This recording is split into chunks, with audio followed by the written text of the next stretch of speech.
ایک زمانے کی بات ہے، ایک چھوٹے سے قصبے میں ایک عقلمند اور منصف قاضی رہتا تھا۔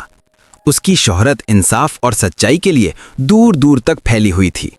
دور دراز کے گاؤں کے لوگ اپنے جھگڑے لے کر اس کے پاس آتے اور امید رکھتے کہ قاضی ان کے ساتھ انصاف کرے گا۔ ایک دن صبح قاضی حسب معمول اپنے دربار میں بیٹھا تھا کہ 4 لوگ ایک کے بعد ایک اس کے پاس آئے۔ ہر ایک کے پاس ایک الگ مسئلہ تھا۔ سب سے پہلے ایک امیر تاجر آیا، اس کے ساتھ اس کا نوکر بھی تھا۔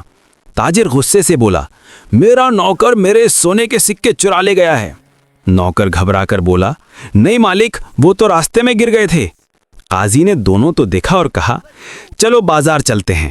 بازار جا کر قاضی نے کچھ سکے زمین پر پھینک دیے۔ نوکر فوراً نیچے جھک گیا اور سکے دیکھنے لگا، جبکہ تاجر خاموش کھڑا رہا۔ قاضی مسکرایا اور بولا، چور ہمیشہ وہیں دیکھتا ہے جہاں سے اس نے چرایا ہو۔ نوکر قصوروار ہے۔ نوکر نے فوراً اپنا جرم قبول کر لیا۔ قاضی نے کہا، تم نے سچ بول کر اپنی توبہ کی شروعات کی ہے، اب ایمانداری سے زندگی گزارنا۔ پھر دوسرا مقدمہ آیا۔ ایک کسان اور اس کا پڑوسی گائے کے جھگڑے میں آئے۔ دونوں چیخ کر کہنے لگے، یہ گائے میری ہے۔ قاضی نے تحمل سے سنا اور کہا، گائے کو آزاد چھوڑ دو، دیکھتے ہیں وہ کس کے پاس جاتی ہے۔ گائے سیدھی کسان کے پاس گئی اور اس کے ہاتھ چاٹنے لگی۔ قاضی مسکرایا اور بولا، جانور بھی اپنے اصل مالک کو پہچانتے ہیں۔ کسان خوش ہو گیا اور پڑوسی شرمندگی سے سر جھکائے چلا گیا۔ تیسرا مقدمہ 2 بھائیوں کا تھا۔ وہ اپنے باپ کی زمین کے جھگڑے میں ایک دوسرے سے ناراض تھے۔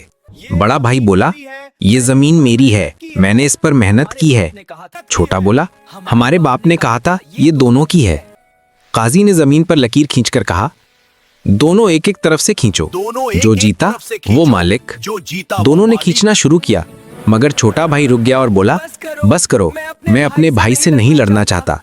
قاضی مسکرایا اور بولا، جو بھائی محبت کو زمین سے زیادہ عزیز رکھے وہی اصل وارث ہے۔ قاضی نے زمین دونوں میں برابر تقسیم کر دی۔ دونوں بھائیوں نے ایک دوسرے کو گلے لگا لیا۔ دھوپ دربار کے ستونوں سے چھن کر فرش پر پڑ رہی تھی۔ لوگ قطار میں کھڑے اپنی اپنی باری کا انتظار کر رہے تھے۔ اتنے میں ایک بوڑھی عورت اندر آئی۔ اس کے ہاتھ میں ایک مٹی کا مرتبان تھا۔ چہرے پر غصہ اور دکھ کے آثار تھے۔ عورت نے قاضی کے سامنے آ کر کہا، قاضی صاحب، یہ بازار کا دکاندار بڑا فریبی ہے۔ میں نے اس سے شہد خریدا، مگر جب گھر پہنچی تو مرتبان خالی نکلا۔ قاضی صاحب نے تحمل سے پوچھا، اور تم کیا کہتی ہو دکاندار؟ دکاندار فوراً بولا، یہ جھوٹ بول رہی ہے قاضی صاحب، میں نے اسے پورا شہد بھرا مرتبان دیا تھا۔ دربار میں سرگوشیاں ہونے لگیں۔ سب کی نظریں قاضی پر تھیں کہ وہ کیا فیصلہ کریں گے۔ قاضی صاحب نے مسکرا کر کہا، بات سچ جھوٹ کی نہیں، شہد کی خوشبو بتا دے گی کہ سچ کون ہے۔ انہوں نے مرتبان منگوایا اور اس کا ڈھکن کھول دیا۔ پھر باغ سے ایک مکھی بلانے کا حکم دیا۔ نوکر نے ایک مکھی پکڑی اور قاضی کے سامنے چھوڑ دی۔ مکھی ہوا میں تھوڑی دیر منڈلاتی رہی، پھر آہستہ آہستہ سیدھی مرتبان کے اندر جا کر بیٹھ گئی۔ سب لوگ حیران رہ گئے۔ قاضی صاحب نے اطمینان سے کہا، مکھی ہمیشہ وہاں جاتی ہے جہاں شہد ہوتا ہے، اگر مرتبان خالی ہوتا تو وہ کبھی اندر نہ جاتی۔ یہ سن کر دربار میں خاموشی چھا گئی۔ بوڑھی عورت کا چہرہ اتر گیا۔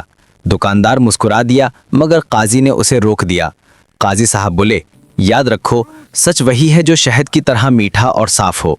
جھوٹ خالی مرتبان کی طرح، بظاہر مکمل لیکن اندر سے خالی ہوتا ہے۔ بوڑھی عورت نے شرمندگی سے سر جھکا لیا اور معافی مانگی۔ قاضی نے نرمی سے کہا، معافی بھی انصاف کا ایک حصہ ہے۔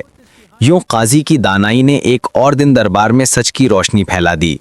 جب سورج ڈھلنے لگا تو قاضی کھڑا ہوا اور بولا، سچ کبھی چھپ نہیں سکتا، اور انصاف وہ روشنی ہے جو دلوں کو منور کرتی ہے۔ لوگوں نے قاضی کو سلام کیا اور کہا، اللہ ایسے انصاف ہر جگہ قائم رکھے۔